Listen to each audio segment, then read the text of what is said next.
पिछले कुछ महीनों से इंटरनेट पर यह चर्चा का विषय बना हुआ है कि क्या इसी महीने एक विशाल उल्का धरती से टकराएगा। YouTube के कई सारे वीडियोज़ ने तो ये भी बोल दिया है कि 29 अप्रैल 2020 को पृथ्वी खत्म हो जाएगा। तो आज जान लीजिए कि क्या सच में 29 अप्रैल 2020 को एक विशाल उल्का पृथ्वी से टकराएगा। नमस्कार दोस्तों, मैं हूं आपका होस्ट और दोस्त भार्गव और आप देख रहे हैं मिस्टर भार्गव 123 चैनल का अनदेखा सच वीडियो सीरीज। ये सच है कि अमेरिका की स्पेस एजेंसी नासा ने एक विशालकाय उल्का का खोज की है जो आकार में माउंट एवरेस्ट का आधा है, और ये भी सच है कि यह धरती की ओर तेजी से बढ़ रहा है। मतलब ये उल्का पिंड 31,319 किलोमीटर प्रति घंटा की रफ्तार से आ रहा है। पर हमें इस बार के लिए डरने की जरूरत नहीं है, क्योंकि नासा के वैज्ञानिकों के हिसाब के मुताबिक ये उल्का पृथ्वी से नहीं टकराएगा। मतलब ये उल्का पृथ्वी से 63 लाख किलोमीटर दूरी से गुजर जाएगा। इस दूरी का अंदाजा आप चांद की दूरी से लगा सकते हैं। मतलब चांद पृथ्वी से 3,84,400 किलोमीटर दूर है और वो उल्का गुजरेगा 63 लाख किलोमीटर दूरी से, मतलब काफी दूर से। अगर नासा ने ठीक से हिसाब किया है तो इस उल्का का नाम दिया गया है 52768 1998 OR2, क्योंकि नासा को इस उल्कापिंड के बारे में सबसे पहले 1998 में पता चला था। तब से आज तक 22 सालों का निगरानी से और इस महीने अप्रैल 2020 के पर्यवेक्षण से नासा ने यह हिसाब लगाया है।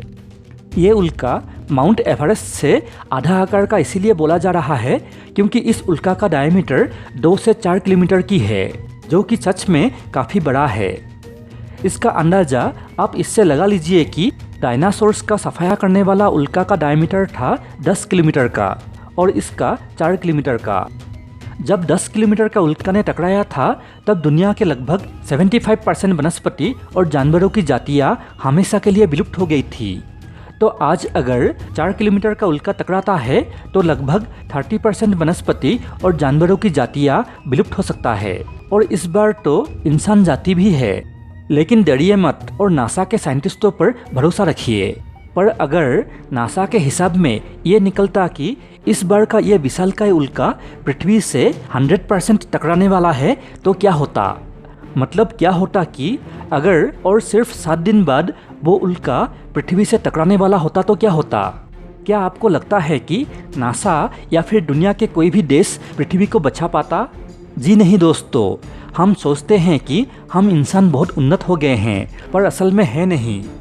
अगर ये उल्का पृथ्वी की तरफ आ रहा होता तो हम और आप और साथ ही दुनिया के तमाम साइंटिस्ट सिर्फ आसमान से आते हुए उस उल्का को देखते रहते, कुछ नहीं कर पाते और वो उल्का पृथ्वी से टकरा जाता। क्योंकि हम इंसानों ने अभी तक ऐसा कोई भी तकनीक विकसित नहीं किया है जो किसी उल्का को अंतरिक्ष में ही रोक दे या उसका दिशा बदल दे। अगर आप सोच रहे हैं कि न्यूक्लियर मिसाइल्स से तो उल्काओं को तोड़ा जा सकता है, जी हाँ, पर ऐसा करने से उस उल्का का 100 बड़े बड़े टुकड़े हो जाएंगे और पृथ्वी पर 100 जगहों पर गिर जाएंगे। फिलहाल अभी तक पृथ्वी की ओर आते हुए उल्काओं को हटाने के लिए शोध ही चल रहे हैं और सिर्फ थ्योरीज ही तैयार है। मैं तो कहता हूँ दुनिया भर के साइंटिस्ट तो लग जाओ काम पे उल्काओं को रोकने के लिए, क्योंकि इस बार हम बच तो जाएंगे पर फिर से 2029 में क्या होगा पता नहीं। क्योंकि एपोफिस नाम का एक दूसरा उल्का का सन 2029 में धरती से टकराने का संभावना है, और कुछ उल्काओं का तो आने का पता ही नहीं लगा पाते हमारे साइंटिस्ट। जैसे कि पिछले साल 2019 ओके नाम का एक बड़ा उल्का पृथ्वी के पास से गुजर गया और किसी को पता ही नहीं लगा। और इससे पहले 2013 में रशिया के सेलियाबिंस्क शहर के 30 किलोमीटर ऊपर एक उल्का विस्फोट हुआ था जिसका भी आने का पता नहीं चला था। शुक्र है कि वो उल्का गिरा नहीं था बल्कि आसमान में ही फट गया था। लेकिन इन सब चीज़ों का फिक्र किसको है। सभी देश तो ज़्यादा से ज़्यादा पैसा कमाने में और एक दूसरे से आगे रहने में और एक दूसरे से लड़ने में ही लगे रहते हैं। सभी देश भूल गए हैं कि एक देश को दूसरे देश से जितना खतरा है उससे ज़्यादा खतरा पूरे ग्रह को उल्काओं से है। दोस्तों आज का वीडियो यहीं पर समाप्त करता हूँ। अच्छा लगा तो प्लीज़ लाइक और शेयर करें। अगर आप हमारे इस चैनल पे नए हैं तो अभी सब्सक्राइब करें, क्योंकि हम इस चैनल में इस तरह के वीडियोस अपलोड करते रहते हैं। जैसे कि अभी स्क्रीन पर कुछ वीडियोस दिख रहे हैं, कृपया इनको देखें या फिर हमारे चैनल में जाएं, जहाँ पर 100 से भी ज़्यादा वीडियोस अपलोडेड है। धन्यवाद।